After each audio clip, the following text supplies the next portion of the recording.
Você já parou para pensar naquelas pequenas atitudes do dia a dia, como furar fila, estacionar em locais proibidos? Pois é a chamada autocorrupção, costumes antiéticos que podem ser desastrosos. É esse o tema do programa Iluminuras de hoje. Eu converso com o psicólogo e professor Fauzi Mansur, que lançou o livro Eu Sou Confiável? Reflexões sobre a autocorrupção. E também com Guilherme Fortuna, que é assessor de comunicação da Controladoria Geral da União e lançou a campanha Pequenas Corrupções, Diga Não. Confira. Em primeiro lugar, eu agradeço a participação de vocês e quero começar com Fauzi sobre Eu Sou Confiável, que é o título do livro. Você se fez essa pergunta antes de propor essa reflexão nessa obra? Muito obrigado, Rafaela, pelo convite. Muito obrigado, Guilherme, por nós estarmos juntos aqui. Na verdade, o título é uma pergunta, não é uma afirmação. Eu sou confiável? E o subtítulo, Reflexões sobre a Autocorrupção. Então, eu fiz essa pergunta com a minha irmã, Adriana Cortland, também psicóloga, e um assessor nosso, Marcos Linhares. Nós estávamos conversando sobre as grandes corrupções nacionais e nós nos perguntamos se nós estivéssemos nesse lugar, se nós não teríamos feito a mesma coisa. A resposta foi uníssona, não, claro que não. E aí a gente começou a pensar, né, que essa é a resposta que todo mundo dá, e aí a gente começou a listar quais são as nossas pequenas ilicitudes, quais são os nossos pequenos pecados, e a gente chegou a uma lista enorme. Então nós fomos vendo que, eventualmente, eu não roubei 30 milhões, nem desviei 200 milhões, mas a quantidade de pequenas ilicitudes que eu fiz, e tento não fazer, minha irmã e esse colega, a gente começou a perceber que a gente precisa fazer essa pergunta constantemente, porque nós somos extremamente espaçosos em relação a nós, os limites que a gente se coloca não são tão grandes assim em relação aos limites que a gente coloca com o outro. Agora, Guilherme, você é autor de uma campanha da CGU que busca exatamente isso, essa reflexão, né? De onde surgiu essa ideia? Bem, a campanha ela foi produzida pela CGU, né? No final de 2012, a gente, pela comemoração do Dia Internacional contra a Corrupção, a gente fez um primeiro post fazendo uma pergunta simples e objetiva para os nossos seguidores, né? O que você faz para combater a corrupção no dia a dia? E a partir dessas respostas, dessas interações ali na nossa rede social, a gente viu que muitas delas citavam alguns exemplos assim, eu não falsifico carteira de estudante, eu não furo fila. E aí isso também casou com um segundo fator de inspiração para a gente, que foi uma pesquisa da UFMG com o Instituto Vox Populi, que listou ali também nessa mesma época as 10 principais corrupções do dia a dia dos brasileiros. E com a pesquisa e a partir da nossa interação lá nas redes sociais, a gente teve a ideia de fazer a campanha com essas peças, primeiramente individuais, né, sobre essas pequenas condutas aí que são antiéticas, né, e às vezes muito culturalmente aceitas, mas que muitas delas são ilegais, mas são culturalmente aceitas, né? Então a gente, a partir disso, teve essa ideia de criar a campanha. Pequenas corrupções, diga não. Você citou 10, né? Isso. 10 atitudes ali antiéticas. Quais são? Por exemplo, na pesquisa em si, dessa pesquisa da UFMG com o Vox Populi, tinha um dado que chamou a atenção para a gente, que era que 35% das pessoas, dos respondentes, não achavam errado sonegar imposto se eles considerassem que a taxa era muito alta. Também 25% dos respondentes diziam que não achava errado subornar um guarda, por exemplo, para não pagar multa. Agora, Fauzi, você traz exatamente no livro também essas reflexões de atitudes do dia a dia, que a gente já falou aqui um pouquinho. Agora, eu te pergunto se isso é consciente ou a pessoa faz e nem percebe. Olha, são as duas coisas. Então, a gente sabe, pegando alguns exemplos, inclusive, que o Guilherme falou, a pessoa sabe que está sonegando e sabe que é errado. Isso aí não tem dúvida, então existe uma consciência e a gente consegue encontrar justificativas. O percentual é muito alto, nós somos excelentes em dar boas justificativas que, no fundo, são só para tapar o sol com a peneira. Então, a gente sabe que está fazendo errado. Mas também existe a questão da falta de consciência real sobre isso. Então, existem várias situações, eu estava conversando com algumas pessoas, e que elas não achavam que era nada de muito especial, por exemplo, usar os materiais de escritório dos seus trabalhos, dos seus empregos, entendendo que faz parte. Então tá, então se existe uma máquina de xerox, eu vou tirar xerox das minhas questões pessoais. Eu vou usar uma caneta que tem a logomarca do local de trabalho e eu vou tirar de lá para usar para mim. Então, num dado momento, a gente foi percebendo que existem as duas coisas. Aí são exemplos pequenininhos, né? Mas a gente vai percebendo que existem as duas coisas. E quando a gente conversou sobre isso, as pessoas meio que se envergonharam, falando, nossa, eu não tinha percebido que isso é uma, não vou dizer uma ilegalidade, mas é uma imoralidade. Agora, Guilherme, em ano de eleições gerais, você acha que essa campanha da CGU, de alguma forma, pode impactar também nessa reflexão para os eleitores? O objetivo da campanha é justamente causar essa reflexão, né? A gente percebeu, por exemplo, talvez pelo alcance que a gente teve, a campanha foi o principal nível de alcance que a gente teve. A gente conseguiu alcançar somente numa peça 10 milhões de pessoas. A gente percebe que algumas coisas, assim, por exemplo, como vender voto, que é uma das peças, esse tipo de peça geralmente é bem compartilhado e ela vem a calhar nesse momento também. Essa campanha a gente faz ela perene, né? Recupera alguns temas também e há outros temas também que os próprios usuários vão sugerindo, né? Fauzi foi bailarino, né, durante muitos anos em Zurique. Né? E eu queria que você falasse um pouquinho dessa experiência cultural do Brasil, tendo em vista comportamentos na Europa, por exemplo, né, de outros lugares do mundo. Olha, eu acho muito importante que a gente deixe bem claro que individualmente não existe diferença. Nós somos bons, ruins, você, eu, Guilherme, nada de muito especial. Então, eu não acho um suíço melhor que um brasileiro ou pior. A questão, né, qual é a relação que a cultura estabelece na construção dos limites. Eu vou te dar um exemplo que aconteceu comigo.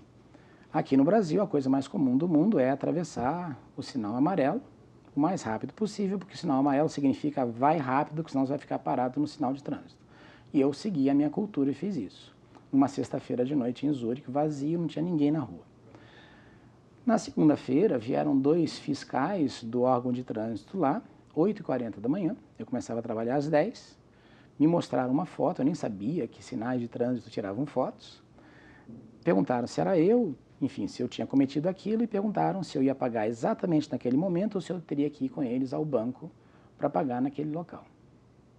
Obviamente, né, a vergonha que eu passei foi tão grande e o que eu aprendi disso foi uma coisa tão impressionante que até hoje, isso aí foi em 1987, portanto nós estamos falando de décadas atrás, até hoje eu tenho uma aversão a sinais amarelos. Então, o que a gente mais trabalha, minha irmã e eu, nesse livro, é uma questão muito clara, é uma frase da Madre Teresa de Calcutá. Transformar o mundo é muito fácil. Eu me transformo, você se transforma. Por isso que o título é Eu Sou Confiável, porque não é falar do outro. Então a gente vê o outro cometendo ilicitudes e fala, nossa, mas que corrupto, nossa, mas que safado. Ou o que quer que seja. E a gente precisa primeiro olhar para a gente. Porque a gente, na verdade, pensando em psicologia, nós somos o único lugar real de mudança que a gente pode garantir.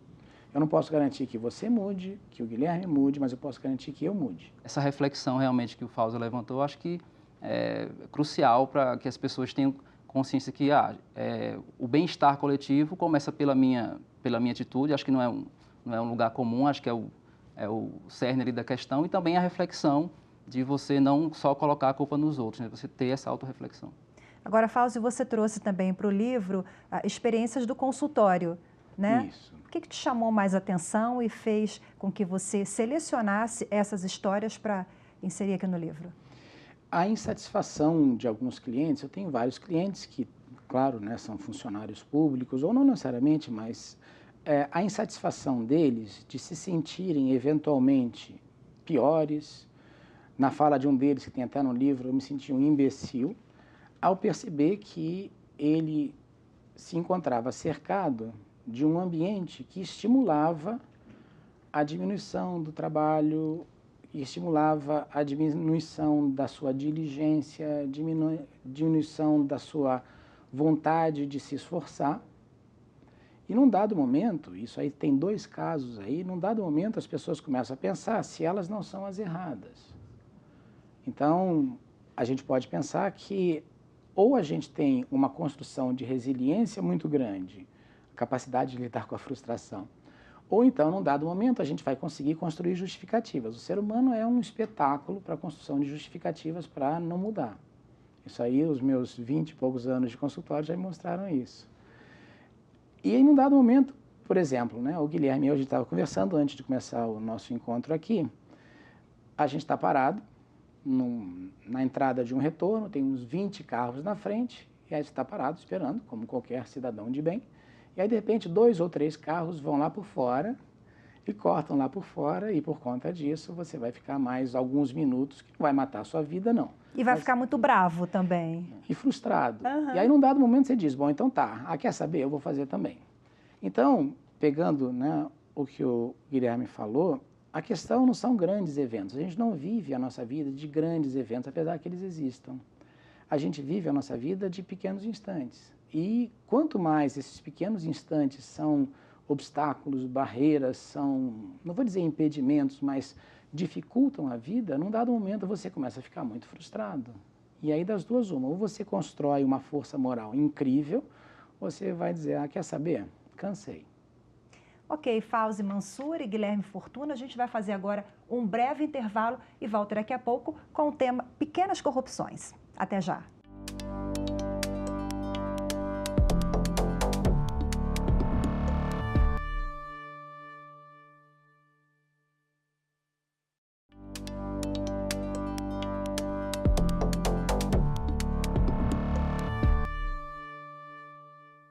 O programa Iluminuras está de volta e o tema hoje, Pequenas Corrupções. Eu recebo Fauzi Mansur, que é professor do IFB, e Guilherme Fortuna, o assessor de comunicação da CGU, a Controladoria Geral da União. Fauzi, quando eu falo pequenas corrupções, né, são pequenas atitudes, pequenos atos ilícitos, mas que podem se transformar em grandes irregularidades, ou mais ou menos? Olha, não existe uma regra para isso. E essa não foi a nossa preocupação. Ou seja, se eu roubo uma caneta do meu trabalho, eu vou seguir roubando e de uma caneta vai para um computador? Não necessariamente, até que pode ser que isso aconteça. Mas a nossa questão, novamente, é o nosso cotidiano. É a sensação que a gente tem de impunidade no nosso país, não é só a impunidade dos grandes corruptos, desses que desviam fortunas incalculáveis. É simplesmente você entender que a sua vida está sendo mais difícil porque simplesmente a pessoa, como qualquer ser humano, egocentrado que é, não constrói um olhar sobre o outro. Então, no lugar onde eu trabalho tem um estacionamento e nesse estacionamento tem vagas especiais, gestantes, idosos e pessoas com necessidades. Então eu vejo lá 10 vagas que são reservadas. Então tá ótimo, não tem mais vaga nenhuma, eu vou parar em algum lugar distante. E aí quando eu estou parando em algum lugar distante, tem uma pessoa, um homem parando em vaga para gestante. Ou ele é um milagre da natureza que ele está grávido, que provavelmente não é isso, ou então ele está fazendo uma pequena ilicitude que faz com que eu pense, poxa, eu vou parar a 2 quilômetros daqui, ou eu vou deixar o meu carro aqui, sair rapidamente para ninguém ver que eu não sou o idoso, apesar de eu estar com 56 anos, eu ainda não posso. Eu deixo aqui, rapidamente saio, ninguém vê, e aí provavelmente quando eu voltar, ninguém vai ter visto. Então, essa é a questão maior do nosso livro, da minha irmã e eu. Nós não estamos realmente com uma preocupação dessas grandes fortunas roubadas, desses desvios milionários. A gente está pensando, bom, como é que eu posso construir no cotidiano algo que faça com que não somente a minha vida seja mais tranquila, mas a vida das pessoas ao meu redor. Agora, Guilherme, a campanha ela está disponível somente, por enquanto, na plataforma digital. Foi justamente essa a intenção de, nesse primeiro momento, focar nesse público da internet? Sim, a gente desde o início queria fomentar esse debate nos nossos canais oficiais de redes sociais, né? E a opção por redes sociais é pela questão da interação ali, né? De você poder debater e dialogar com os seguidores ali sobre aquele tema específico, né? A campanha, apesar de todas as peças estão tanto no Facebook da CGU como também no site oficial, mas a própria repercussão da campanha também foi algo legal porque a gente conseguiu disseminar a campanha também, outros veículos de comunicação repercutiram, né? Jornais, programas de TV também repercutiram a campanha. A gente extrapolou bem aí a questão do alcance no Facebook também para uma comunicação mais de massa aí nos canais, nos veículos de comunicação, né? 10 milhões de acesso. 10 milhões de pessoas alcançadas somente com uma das peças, que foi a peça geral. Contabilizando também as peças individuais, a gente quase que dobra esse número aí. Então, realmente, para a gente foi surpreendente, porque a gente não, no início, quando a gente fez a campanha, a gente não imaginava, né? O Facebook da CGU, por exemplo, ele tem cerca de 350, 400 mil seguidores. Então, foi uma coisa que começou no canal oficial, institucional, mas que realmente, pela questão do compartilhamento ali e do debate, ela foi alcançando um público aí que a gente não imaginava realmente. Se vocês já tiveram resultados expressivos ao longo dos últimos anos no combate à corrupção, né? Das pequenas atitudes às grandes irregularidades, desvios e tal, né? Quais são os resultados ao longo desses últimos anos? A CGU é o órgão de controle interno, né, do Poder Executivo Federal, então a gente é responsável por prevenir, detectar e punir também casos de corrupção. Um dos grandes resultados de nossa atuação é a questão de expulsão de servidores públicos por algum ato ilícito, né? Servidores públicos efetivos ou também que ocupam cargo em comissão. Então, nos últimos 15 anos, acho que desde 2003, a gente já expulsou mais de 7 mil servidores do governo federal e em torno de 64%, 63% dos casos são por atos relacionados à corrupção.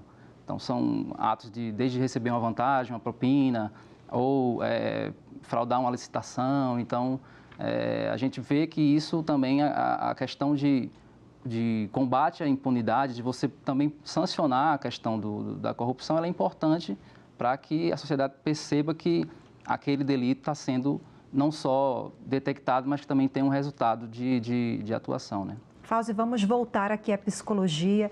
Nós falamos muito sobre eu sou confiável, né, que é, na verdade, uma interrogação. Eu vi um capítulo aqui que me chamou a atenção, que é o seguinte, né? Mente que nem sente, né? Mas essa questão de mente que nem sente não seria um pouco quase uma psicopatia? Olha, a psicopatia é um pouco diferente disso, mas vamos pensar que é um alargamento de limites. Num dado momento, a gente vai se habituando, a gente se habitua a tudo. O ser humano, ele vai construindo rituais, ele vai construindo reproduções, repetições, e num dado momento, ou ele constrói a consciência do que está fazendo, ou simplesmente ele vai construir uma coisa que é uma síndrome de tolerância. Vou te explicar isso aqui. Por exemplo, né, quando eu comecei a assistir uns filmes da Idade Média, lá na década de 70, tinham as lutas de espada e as pessoas matavam umas às outras, só que você não via nem sangue, não tinha nem sangue, não enfiava a espada em ninguém. Hoje em dia, quando a gente assiste, você vê a espada entrando no músculo, cortando o músculo, começando a cortar o osso saindo, e a gente não se preocupa mais com isso. A primeira vez que eu vi num filme, foi o filme Excalibur, em 1982, eu tinha, portanto, 20 anos. A primeira vez que eu vi um membro decepado, um braço decepado por uma espada, num filme, eu quase vomitei. Hoje em dia... É normal. Nossa, é a coisa mais tranquila do mundo. Então, o mente que nem sente é mais ou menos isso. Num dado momento, hoje a gente vê esses filmes com os efeitos especiais incríveis. Você vê a bala sai girando, girando, girando, aí ela vai entrando no crânio, abre um buraco, você vai vendo dentro o cérebro, e aí você fica assim, tá. Ok, tá tudo então certo. Não faz mais diferença. Então a gente vai se habituando e é uma defesa do organismo. Num dado momento você fala, é isso aí. Então, no Rio de Janeiro, nós somos do Rio de Janeiro, você vai andando, a população de rua é enorme, o seu maior cuidado é para ver se você não pisa em alguém, para você não tropeçar. E quando os meus amigos que vinham na época da Suíça, quando eles vinham, eles olhavam a população de rua e quase desmaiavam. Aí eu falava, é mesmo, tem um mendigo. E não é por um desprezo, é simplesmente uma anestesia.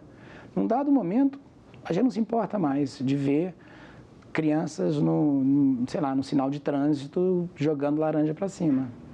Agora, Guilherme, a gente falando nessa questão, né, de nem perceber que às vezes tem uma atitude que não é legal, vamos falar sobre politicamente correto. Politicamente correto, ele é importante, assim, a gente, ao longo do tempo, alguns tipos de comportamento em relação principalmente em relação a minorias, né, ao longo do tempo elas foram sendo combatidas também, como essas atitudes antiéticas, e aí a gente consegue realmente ter uma sociedade mais plural e com mais voz de todas as partes da sociedade, né?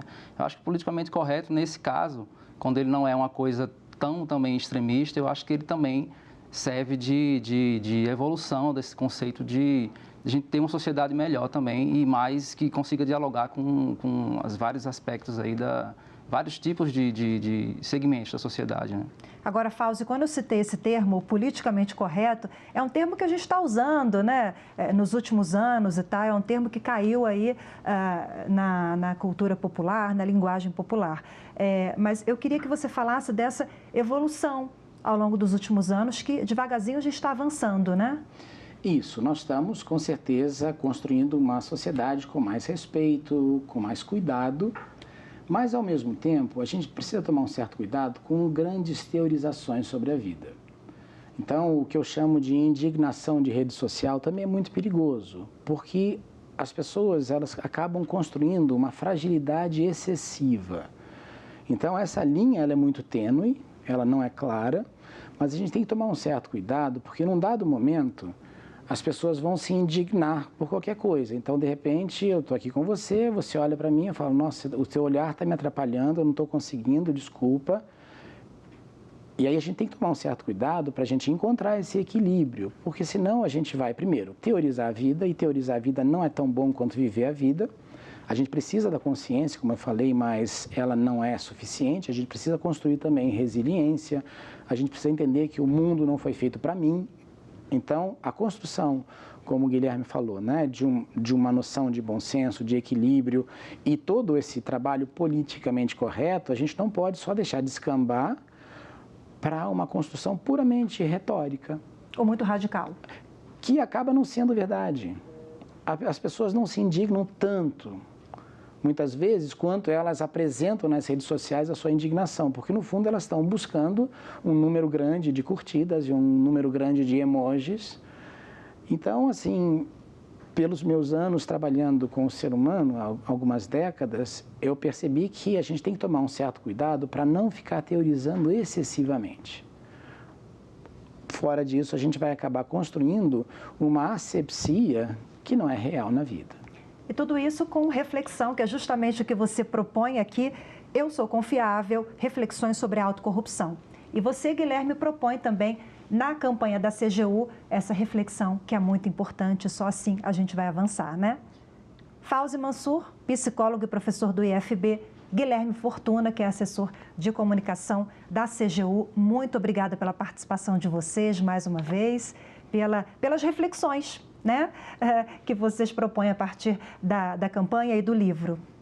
Muito obrigado, eu agradeço profundamente, agradeço todas as suas perguntas, que foram excelentes, agradeço a companhia e todas as colocações do Guilherme, foi muito proveitoso para mim. Que coisa boa. Eu agradeço também, Rafaela, e convido também as pessoas a quiserem saber um pouco mais sobre a campanha, no nosso canal oficial no Facebook, né? E também no site cgu.gov.br, todas as peças estão lá disponíveis. A própria sociedade, a ideia é que a própria sociedade também possa se apoderar da campanha e possa compartilhar essas peças também de várias formas, né? Parabéns pelo trabalho de vocês, muito até obrigado, a próxima. Até uma próxima vez. E o programa Iluminuras de hoje fica por aqui. Lembrando que você pode rever esta ou outras edições pela internet. É só acessar youtube.com/TV Justiça Oficial. Tchau.